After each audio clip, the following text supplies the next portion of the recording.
Markandeshwar temple.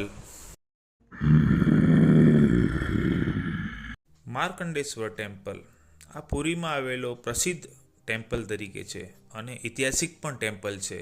ત્યાંનો કુંડ એટલો neat and clean છે ને કે તમે જોતા જ રહી જશો. અહીંયા તો નજારો જ કંઈક અલગ છે. મારી ઢીંગલીના પણ અમે પગ કુંડની અંદર દોડાવ્યા. ધીરે ધીરે અમે મંદિર તરફ આગળ વધ્યા. મંદિર તરફ આગળ વધતા જ અહીંયાના જે સીન છે ને ભાઈ એકદમ દિલને ટચ છે. જેવા અમે અંદર મંદિરની અંદર પ્રવેશ્યા તો મને એમ થયો કે વાહ શું નજારો છે. પણ મારી કને એક નાનકડી મિસ્ટેક થઈ ગઈ. હું ઘંટ જોઈને ઘંટ વગાડી દીધો. ત્યાં તો મહારાજે મને જોઈ લીધો.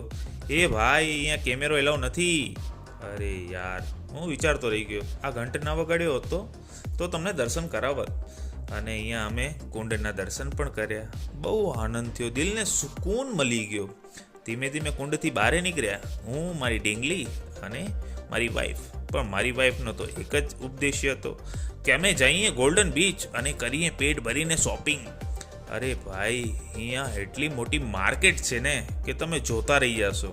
5-6 હજાર રૂપિયા ક્યારે વપરાઈ જશે ને એ પણ નહીં ખબર પડે. અને અહીંયા નાનકડી એક ઢીંગલી મળી ગઈ.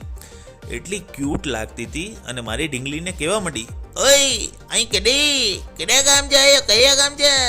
અરે અહીંયાનો નેચરલ બ્યુટી, અહીંયા લોકો એટલા ટચવુડ હતા ને કે તમે પૂછો જ નહીં. અહીંયા માર્કેટ પણ એટલી મોટી છે. તમારી વાઈફને તો મજા આવી જવાની છે.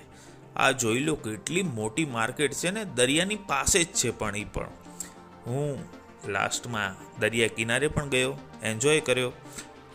હોટલે જઈને તો હું તો બસ વાટકો પકડીને બેસી ગયો, ક્યારે હું મારી ઢીંગલીને ખરાવીશ. આ બે જણા તો રમવામાં, અરે ભાઈ પૂછો નહીં.